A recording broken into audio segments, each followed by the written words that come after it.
Welcome to WAY2B TV, where there's a better way to be than atheist or theist.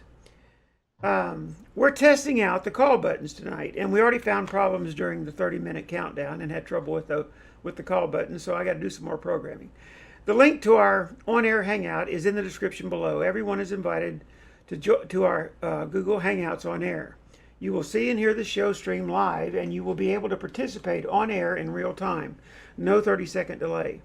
You can still use the chat feature, but mute the stream on YouTube. This prevents an echo. Then click the link in the description to participate. You can join during the countdown, before the show, or even during the show. So I hope to see you there. We appreciate everyone's opinion. Now, if we have people who heckle us online and so forth, obviously we'll have to block them or reject them. And YouTube and Google Hangouts provide plenty of tools to do that with. But everyone is welcome, and we very much would appreciate your comments. If you've got something to say, put them in the chat room or come on YouTube with us, and we'll have a conversation about what we're talking about. Tonight's broader topic is simply an overview of what we've learned so far about the ancient writers' depiction of the ancient speech. And so I'm going to intro the video first. First, I want you to see tonight's video before we talk about anything else. We continue the way to be, recovering from too much religion. In the current playlist, we are looking at the way to be written by an ancient writer a half-century after it was taught by an ancient speaker named Jesus.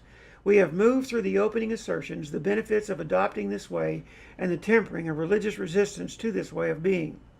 We have now looked at all 6 illustrations of the shift from just doing the law or religion to being in the way. Remember, the so-named Sermon on the Mount was written by an ancient writer in the second half of the 1st century. In the video this evening, we are beginning to consider how resistance to being this way plays itself out in life. This week, we will address what the ancient writer proposes the ancient speaker, named Jesus, had to say about how we should focus our mind's eye. Ask yourself, where is your focus as you go through your daily life?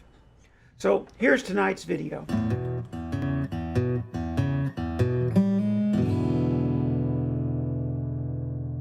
The ancient writer has the ancient speaker saying, "Your eye is a lamp."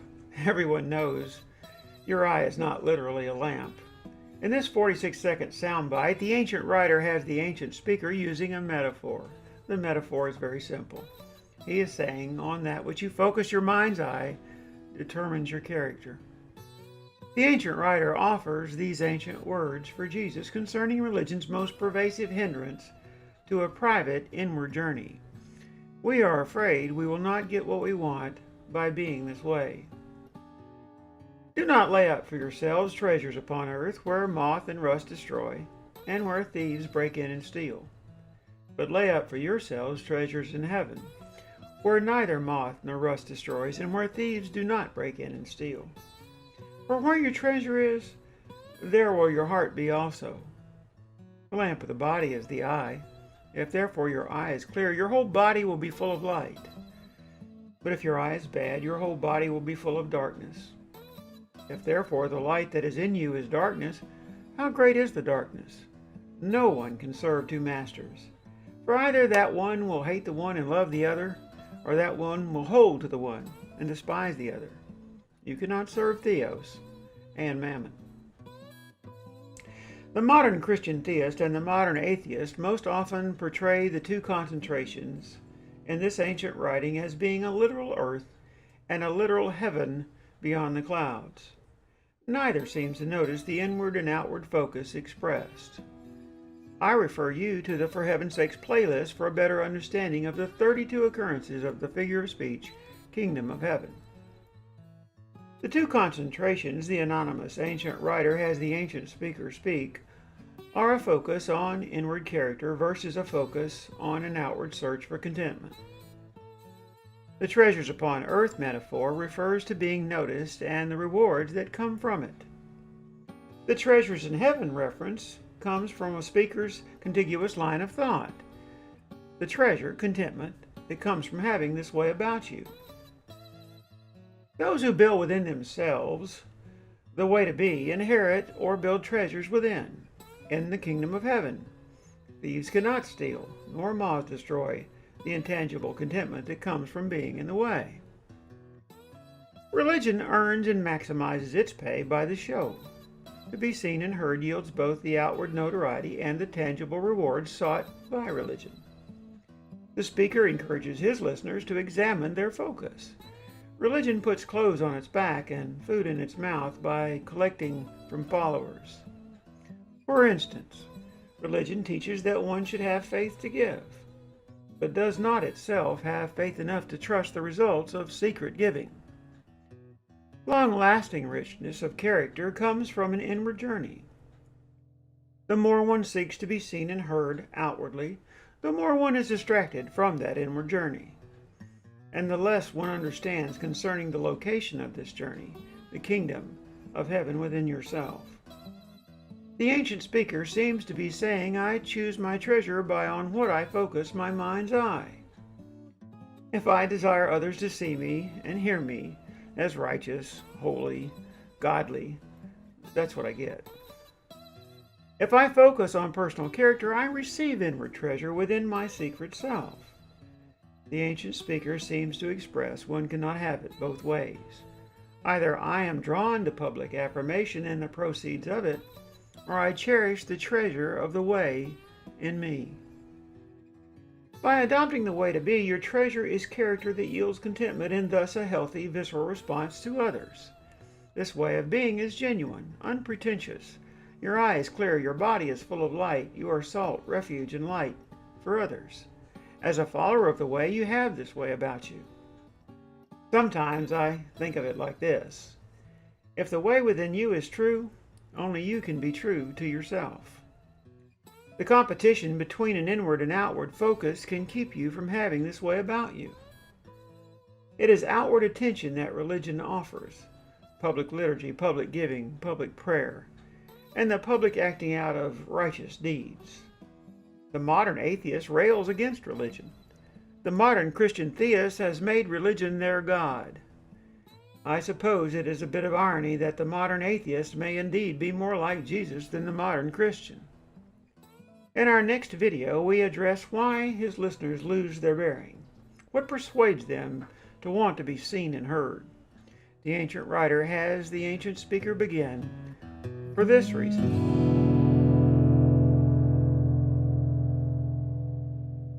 Okay, I want to just kind of bring you up a little bit to date on where we are so far. And because it all fits together, and I think sometimes when we watch these videos and we talk about this stuff, we forget that the words that we're studying, for instance, in that video tonight, are the sentences that immediately follow the words we talked about last week. And so all this stuff goes together. There's a contiguous line of thought. So the summary so far is kind of like this. The writer began by having Jesus make opening comments about how to be content. Those opening comments included things like being humble about what you think you know about supernatural things or about spiritual things, poor in pneuma, if you will. And certainly the Christian religion gets that wrong. It's at least the most vocal of the Christian religion gets that wrong. And that we're real proud of being this spiritual person, real proud of all these things that we think we know about spiritual things. And in reality, the Greek there is simply poor is lacking in a knowledge of spiritual things. In other words, we don't have all this knowledge and all this stuff to throw around that we think we do. To be contrite, he talked about being contrite.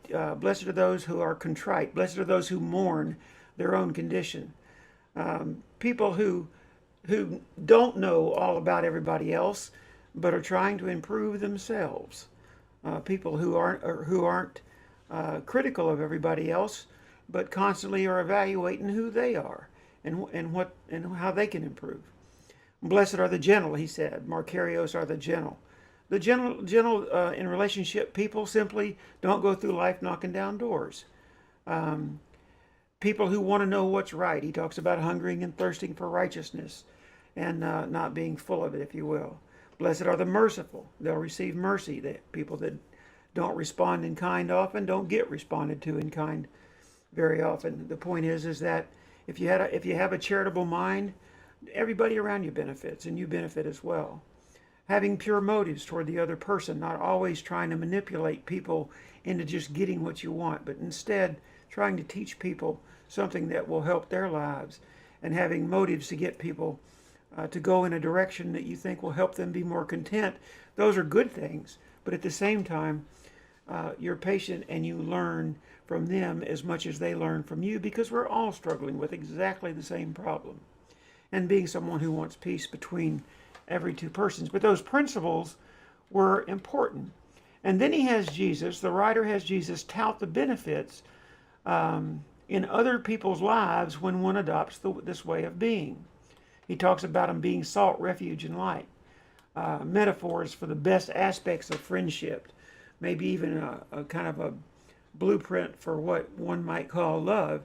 If you love people, then you are a person who makes the world taste better, who provides refuge for people in times of trouble, who makes their day brighter, if you will. All still metaphors, but we all know what that means. Next, the writer has Jesus give 3 illustrations of law. Each of these expresses a shift from just obeying written laws to having an attitude that would keep you from being bound by the law. In other words, you don't have to worry about the law if the attitude that you have would not make you a lawbreaker. It's just not possible. So he says, you've heard it said don't murder, but I tell you don't get angry. You've heard it said don't commit adultery, but I tell you don't lust. You've heard it said an eye for an eye and a tooth for a tooth. In other words, revenge. But I say, love those, even the ones that persecute you, or the ones who speak evil of you falsely, and so forth. And then he does 3 more illustrations, this time using religious ritual. Each one demonstrates a public doing of ritual is hypocritical. And so he talks about then practice these things within yourself, these habits. Practice them within your secret self, where this theos lives. In other words, in each case of the illustrations, he used prayer and giving and sacrifice, but he could have used 100 more. The point is that instead of practicing all this religion, then why not practice these sorts of things within yourself? Why don't you practice meditation or prayer within yourself? Why don't you do giving without having to advertise it? Why don't you sacrifice and help other people and do things for other people without bragging about it or making it known or putting your name in the paper and so forth? So all the world that Jesus has taught so far is about this shift in attitude, not being a hypocritical person, but being a genuine person inside that matches then the person outside. So finally, in tonight's video, reread the ancient writer's words, having Jesus advise those same people of the way to focus themselves inwardly first. He says, where your treasure is, there will your heart be also. It's that same secret place described the few moments that preceded. In other words, just like pray privately, give privately, sacrifice privately, now he's saying that wherever your treasure is, there is your heart also. It's that your heart is that same secret place. The word for heart in Greek is cardia, like cardiac, all right? And so the word in Greek is cardia. It was thought in ancient times that the seat of the emotions were in your viscera, in this part of your body, if you will. And that visceral response then is where we get that phrase, visceral response, or some might call a gut reaction. In other words, when you have no time to think, you see where a person's focus has been. It is how you prepare yourself before the moment comes that reveals yourself then later on. And we will see later on in the Sermon on the Mount, he talks about the fruits. And he talks about what happens. He talks about the fig tree and so forth. Have you prepared yourself so that what you are inside can genuinely come outside and be pleasing both to yourself and to the other people around you. The most vocal of theists and the most vocal of atheists argue over a literal Bible while missing the contiguous line of thought that the ancient writer attributes to Jesus. And Jesus taught these people, he called people that they called people of the way. That's what they were called later on. So as we get started tonight, Joni, what do you think?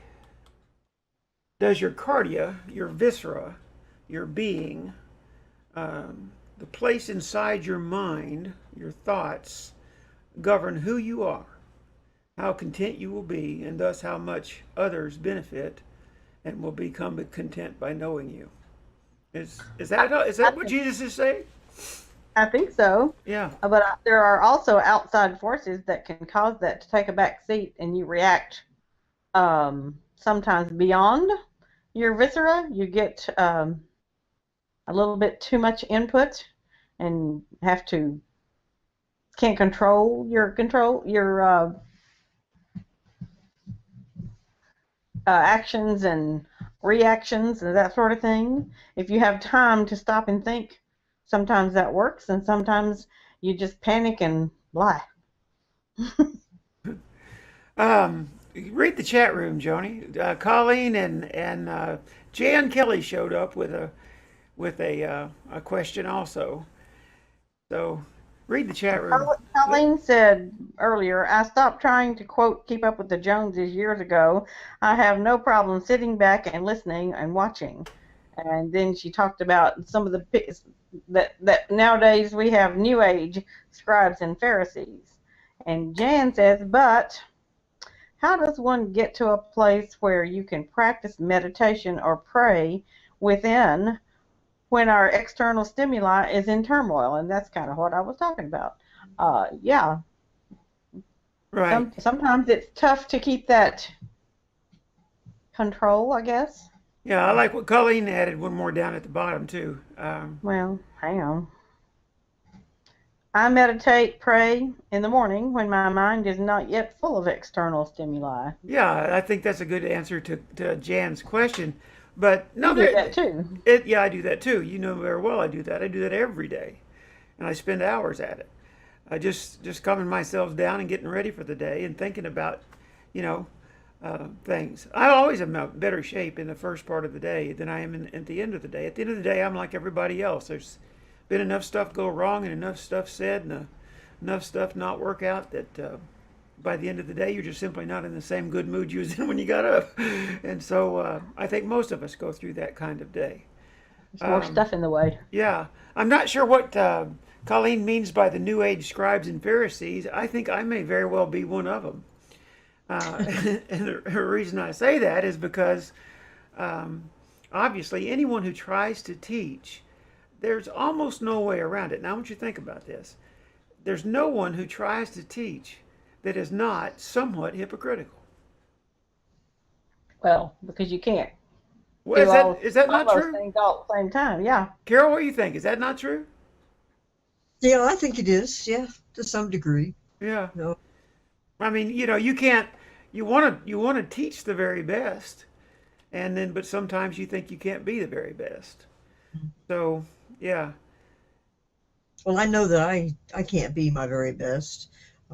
I'm better in the first thing in the morning, like Colleen was saying, when I've had time to meditate and pray. But as the day goes on, you just get less able to do that. And I think that's where continuing to meditate and pray and work on that viscera makes you stronger, so that when the things that happen during the day happen, you can come out with a good response instead of a negative one. Well, what do y'all think? What do all y'all think on the chat room too? But I mean, do you think that for years now I've been teaching that Jesus had this contiguous line of thought? I'm not saying that the Bible proves that Jesus said these things. What I'm saying is that the writers of the Gospels, especially the Gospel of Matthew, that those writers, they, from the scuttlebutt that was going around, the legend that had been built about Jesus, that within that were sayings and teachings and so forth that caused them to be able to put together things like the second gospel writer put together the Sermon on the Mount. Now, was there ever really a Sermon on the Mount? I don't know. But, and I'm not going to know. No one's ever going to know.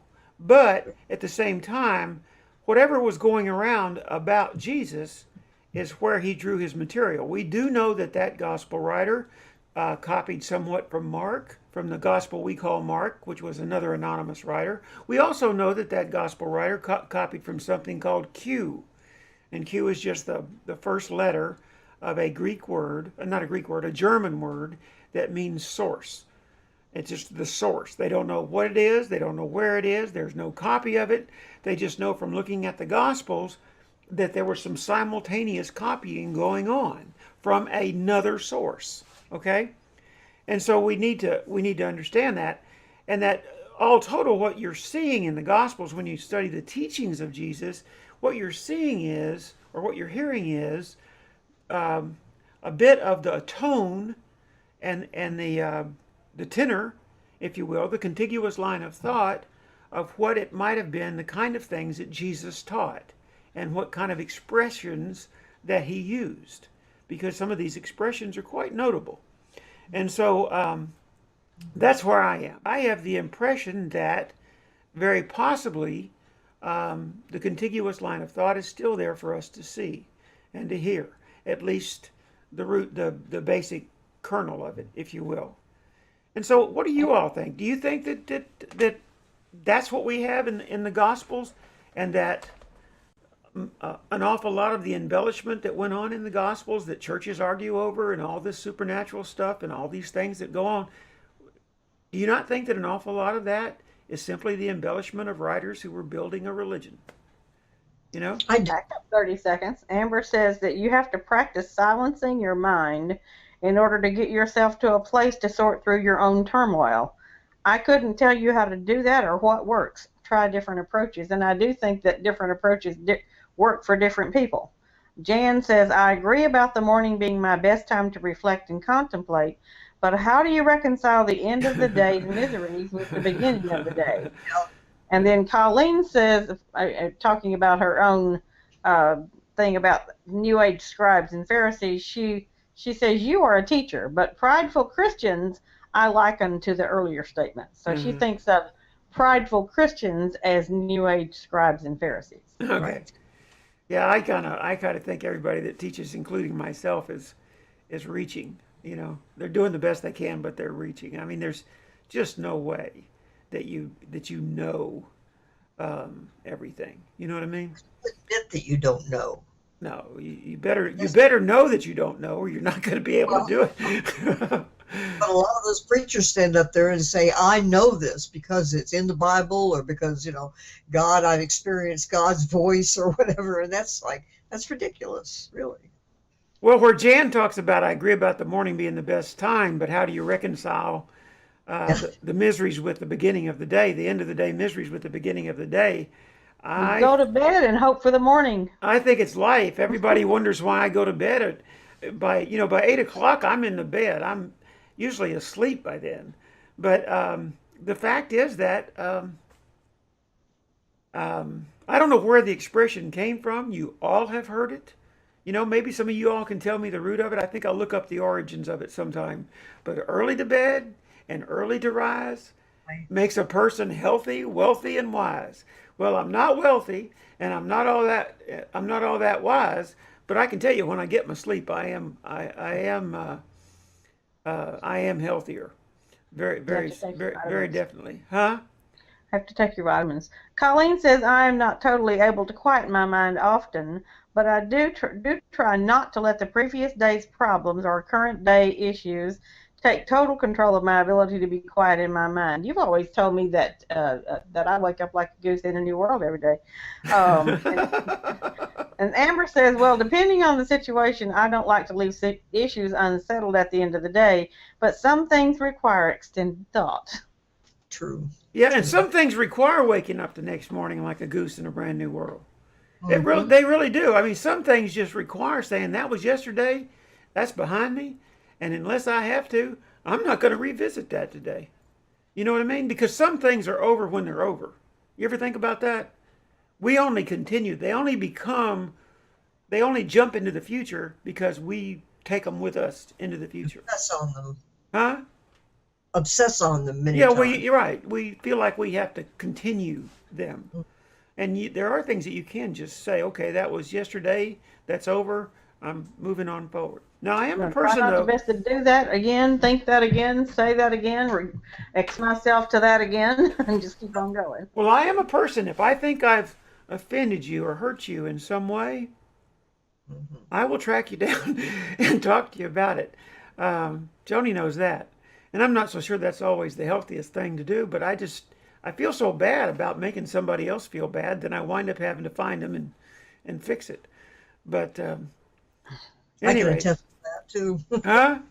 I can attest to that too. Yeah, yeah. Absolutely. Amber says some things cannot be rushed to be solved. Yeah, well, Yeah. True. Yeah, my grandparents said an awful lot of good things to me too. I think sometimes you just have to live until you're 75 or 80 to see life more clearly, you know? We're the grandparents now. I know we're the grandparents now. Um, I Carol's think Carol's in the other room. Betty's in the other room from Carol, but Betty probably sees things more clearly. yeah, I think she does. Yeah. Right. It's just you live long enough and you realize some things aren't worth agonizing over, and you go on about your business. But Pick your battles. yeah. So we just have one person on YouTube tonight, on Google's rather, on the Hangouts. You have two. Huh? Unless you don't Well, count that's me. well, and me and you both are on the Hangouts, but we're on here every night. We have one extra person, I guess. Maybe the way to put it. Okay. Okay. So, at any rate. So I was going to bring something up tonight too. I don't know how you all think about this, but I've been looking at social issues, and we don't need to. I mean, if you got more about the video and stuff, I'll be happy to keep going with that too, and you can bring up any of that. But I want to add another little thing into it. But this week I came across something I thought was pretty interesting, and it kind of blew my mind in a way, and I never had thought of it that way before. And one of the social issues that intersects with religion that I've been looking at, I thought about using some of these as topics for our talk show, but is the subject of abortion. Because in abortion, we have what we call right to lifers. And so the fetus, the baby that's conceived, should be considered as much a person as the mother who's carrying the baby. And therefore, the mother has no right to make any kind of decisions about that baby's future, and that baby deserves to be born, period. And that the mother cannot intervene with that. That's people, what we call right to lifers. Then there are people who think about, I'm trying to do it in a way that I state each person's position positively, because I know each one of these two sides state the other person's position negatively and state their own positively. I'm trying to do both of them positively. Okay, so the other side is someone who says the mother's right to choose. Okay, and I heard someone who believes in the mother's right to choose make a heck of an argument. It surprised me, really, because I'd never had heard it before. And that argument went like this: the mother's right to choose. But they said, obviously, if I ask you, do you think it's a good idea to give blood? You'd probably say, most people would say yes. A lot of people give blood, as a matter of fact, and do it on a fairly regular basis. Well, they said, all right, let's say you're in a hospital and someone else is in the hospital, and or you've been in the hospital before, even if you're not in the hospital right now, and someone's in the hospital and you have this very rare blood type and they need it to survive surgery. They need that blood, okay? And it's very hard to find. if you got a telephone call and it said you have to come down to the hospital right now and you have to give your blood and we're going to use it for this person during surgery. Now, you might be the kind of person who would volunteer and say yes. You might be the kind of person who every time you give blood might near pass out or do pass out. But the point is this: should you be forced to give that blood? In other words, you can't say no. A judge could force you to go give that blood against your will. And the caller on the phone who was against abortion said, no, I should not be forced to give my blood. And they said, well, then, why should a mother who has conceived a child, whether purposely or accidentally, not be able to make the decision concerning how much of her life and how much misery she is willing to go through in order to conceive that child? Nobody's arguing that the child is not a human. The child is a human. Now, but the question is, should the mother be forced? By us, the rest of us, going to a judge and forcing her to give birth to that child. Wow, that's a heck of an illustration. And then they moved on to, what if you had a kidney match? Right. Should you be forced to give up that kidney to save another person's life, and you know they're going to die, and you're the only person they found with a perfect match? Should you be forced to give that kidney if you don't want to? And see, that changes the question, doesn't it? It does. It does. It makes it harder. It makes it a lot harder. So y'all may want to weigh in on that. I see some more stuff on the chat room, though, Joni, about what we were talking about. What you got? Colleen says, life is a journey. We rush to adulthood when young, but as we age and grow up, we know it is the journey that counts, not the destination. And I'm not sure what Jan is agreeing to. She says, me too. Yeah.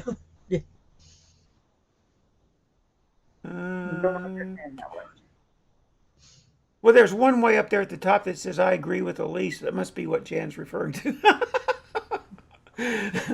Could be. And Amber says, No, I I'm love just when kidding. people have opposing ideas like that. The different opinion, she's talking about what you were talking about, the different opinion that person had between the blood donation and the mother's choice. Yeah, because what it gets down to then is, of course, I'm pro the mother's choice, and it's not so much pro the mother's choice. Is what I know is, first of all, I'm not a mother. I've never given birth to a child, but the point is that I don't see where I or anyone else has a right to tell some woman what she can and cannot do as a result of a pregnancy.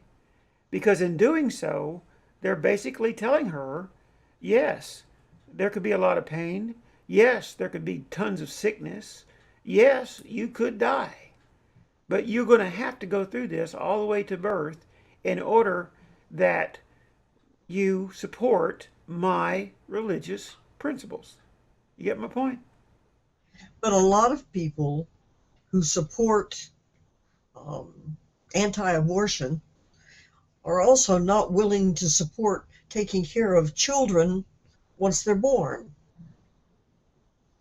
Well, that's true. I mean, a lot of people anti-welfare.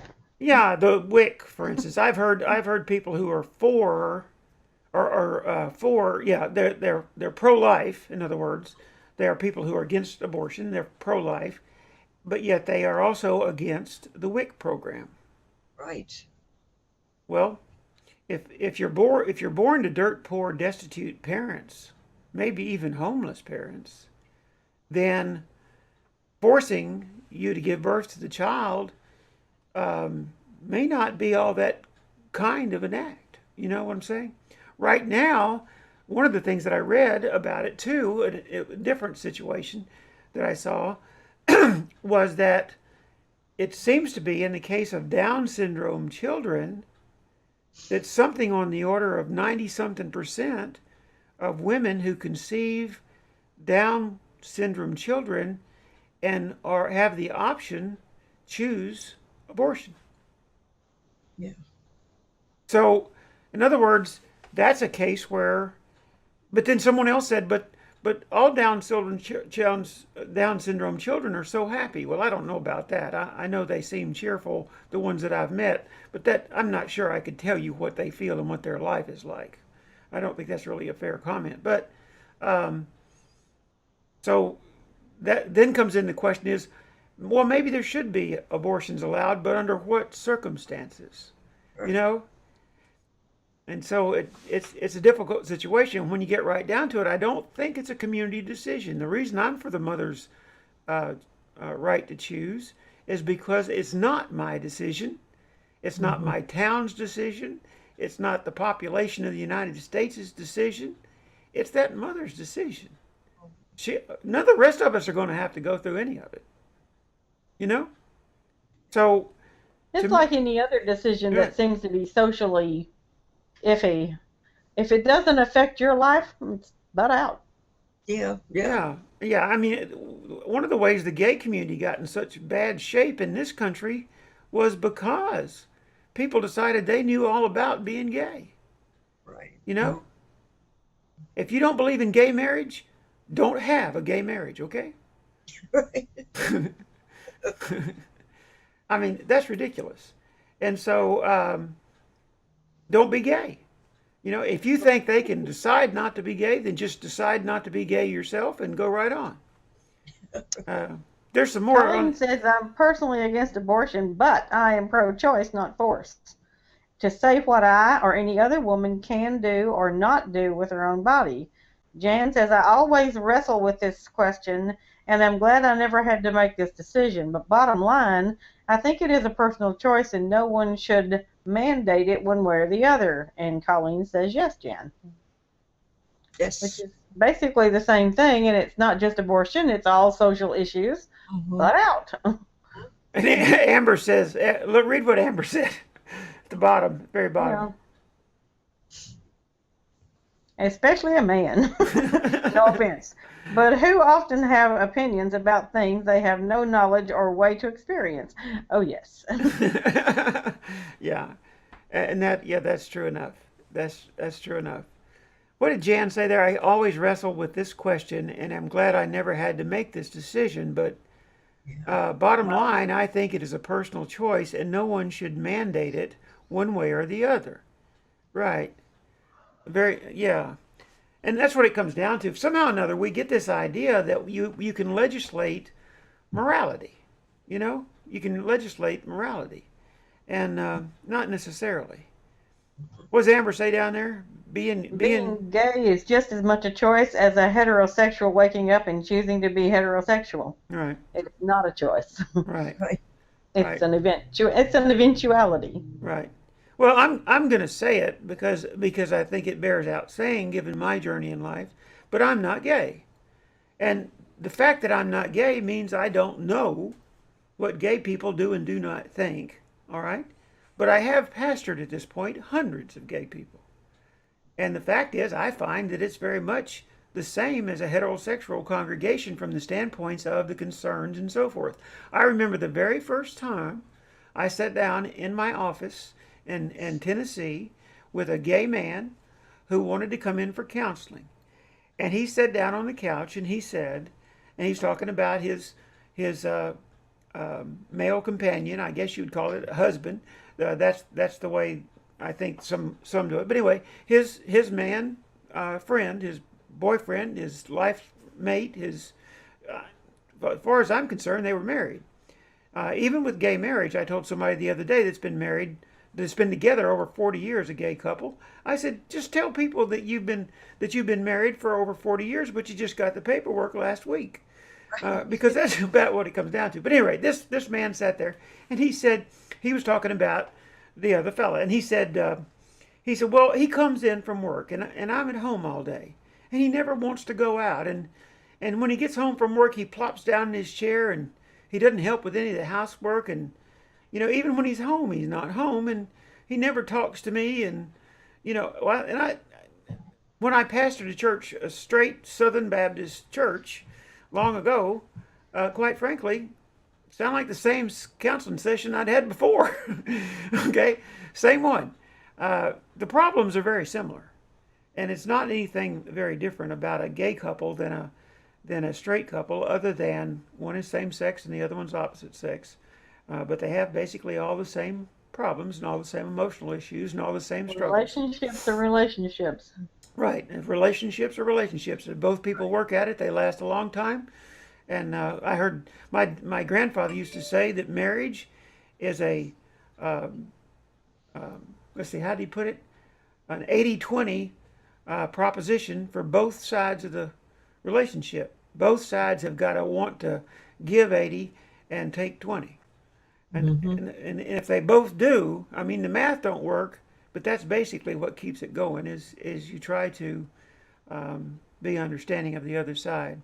Read what we got here, Joni. It's popping away at this point. All I have is that Colleen was saying true. This is true, Gamber. Oh, okay. Oh, I see. Maybe I you can just see more than I can. no, I just saw it move. I think is all. I thought saw the chat room move, and I thought they had typed a bunch more stuff.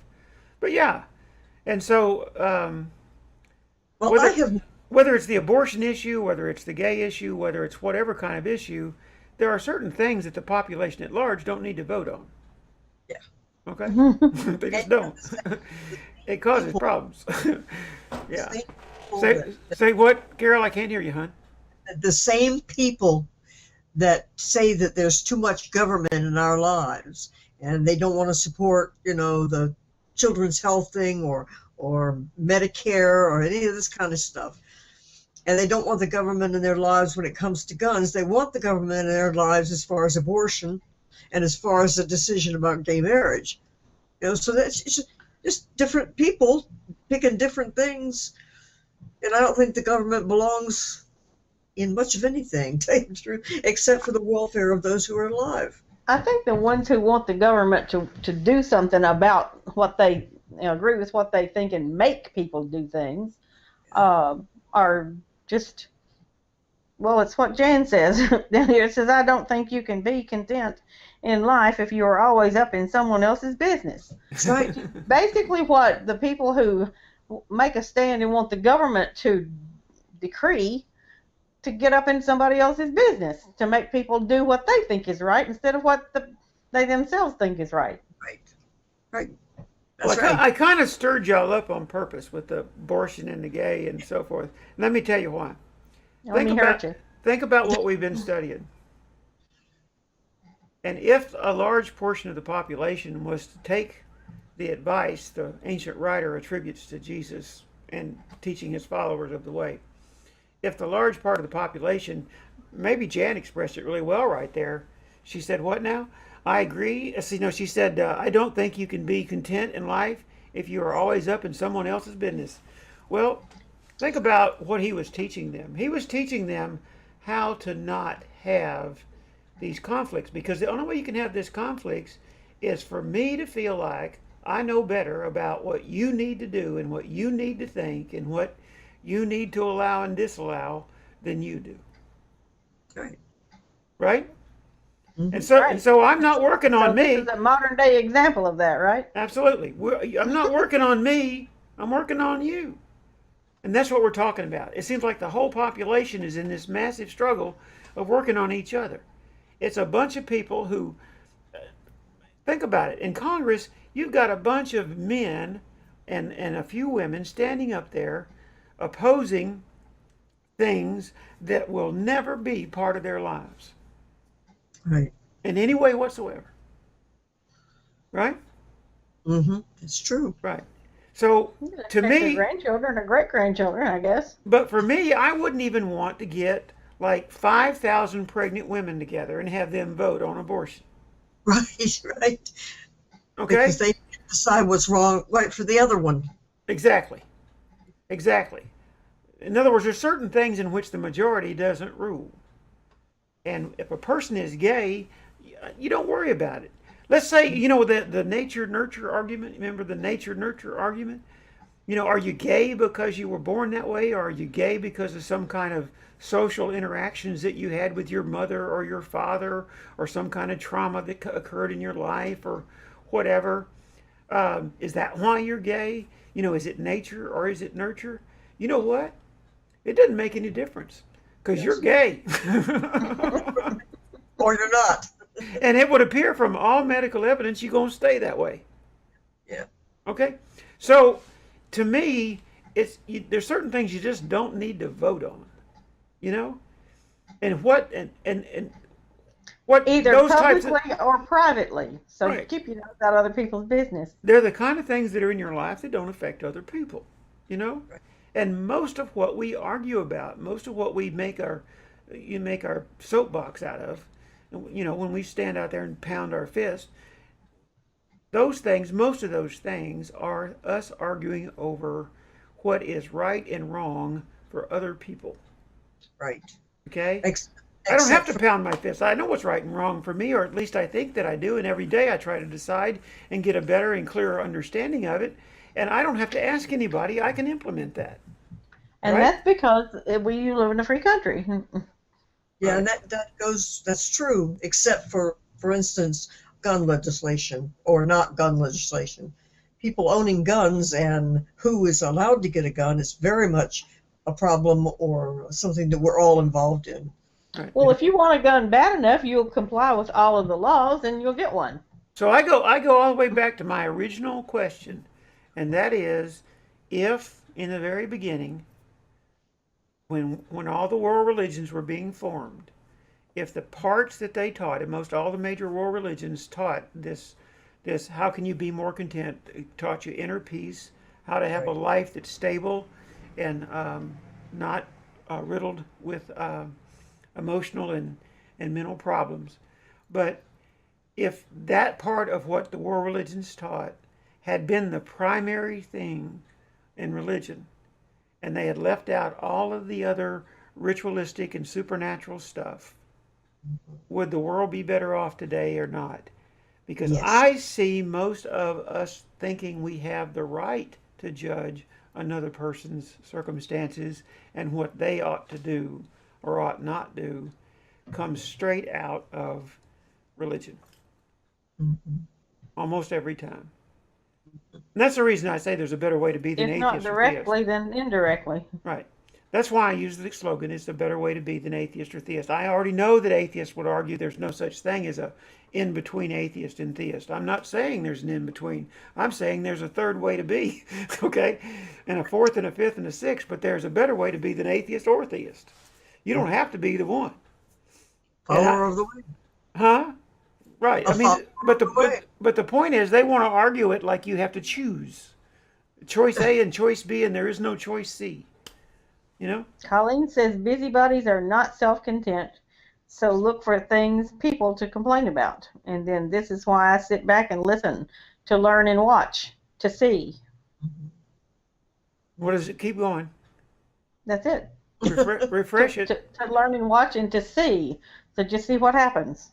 Refresh your screen. And I think our world would be so much more tolerant and accepting. Oh, wait a minute, back up. Right. Jan, the public discussions seem to revolve around the good of the individual or the public good. Right. I think our world would be so much more tolerant, would be so much better, I think, more tolerant and accepting. Right. Next time I come home, Joni, remind me, and I'll get you a VGA cable, and I'll connect your laptop to that TV that's right beside it in the bookcase. Okay? Okay. And we will put the chat room on that TV. Unless we move the TV closer to my eyeballs, Well, I tell that's you what, not going to help. I'll tell you what's better than that. We'll put the YouTube on that TV, and I mean the Google Hangouts on that TV, and we'll put the chat room right beside you on the desk.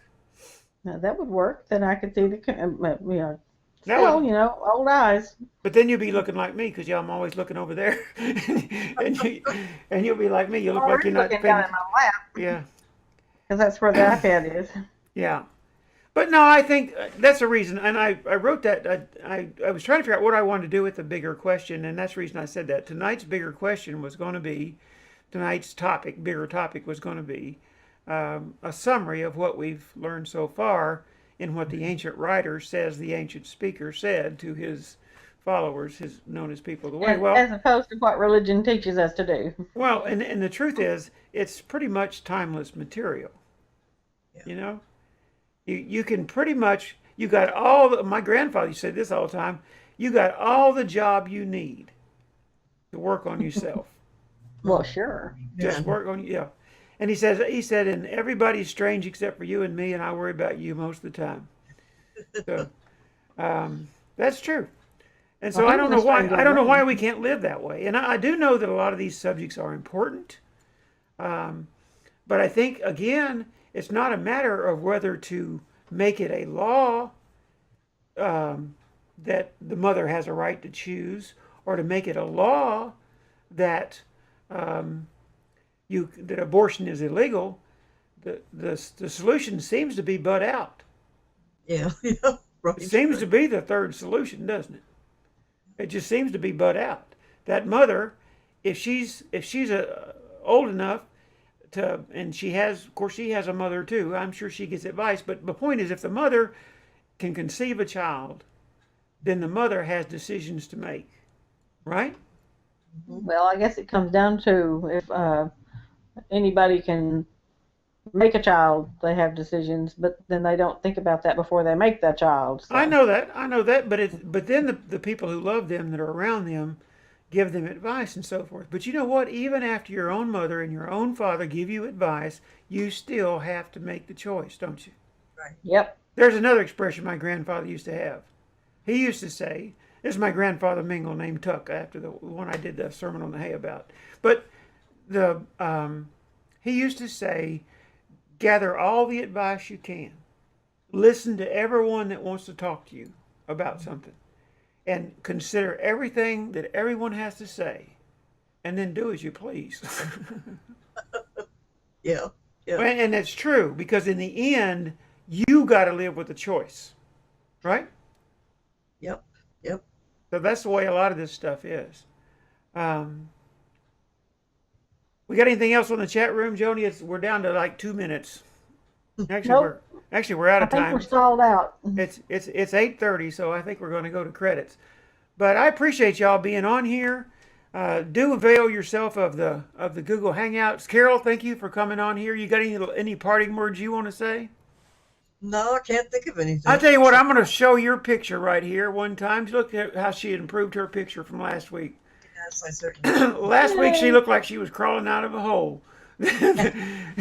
This week she even put on a necklace and fixed her hair and Oh, lit up the room, and yeah, you look good. you're well So lit. yeah, she's well lit. So I thought I ought to put her on air at least one time. Mostly we're That's going about the same. She's well lit. yeah, mostly we're going to use Google Hangouts for like a caller because the the reception on the video is so sporadic, and a Yes. lot of them that are doing these shows, all you see is pixelated pictures, and I've been having better luck than most people, by the way. Um, but Well, I I keep found I have better luck on the PC than I yeah. do Oh, on the sure. Yeah, Yeah, yeah, that's for sure. Well, that's why say what? I'm on a computer too. Yeah. yeah. Let's see what we got. A couple more comments there. Oh, Oh, Jan says looking good, Carol. Thanks, Jen. Yeah. So choices. Yes, even the difficult houses, no choices. That was Colleen. I don't know what that meant. Autocorrect. She said yes, even the difficult choices. Only it said only the Oh, difficult oh, houses. oh, oh, oh, oh. And then she said choices. I see. Yeah, I see. autocorrect said I thought, beast. how did houses get in this thing? Okay. All right. Y'all have a great week, and we will do her again next Thursday and next Thursday evening. And those of you that are in the private group on Sunday afternoon, look for the link. It'll be coming in as it usually does on Sunday morning, first thing. And the newsletter will go out Saturday morning with the show archived in it. And those are on, some of those that are on Patreon can see it on Patreon probably tomorrow by about lunchtime or so. So, at any rate, you guys have a great week, and we'll see you later. Bye. Bye.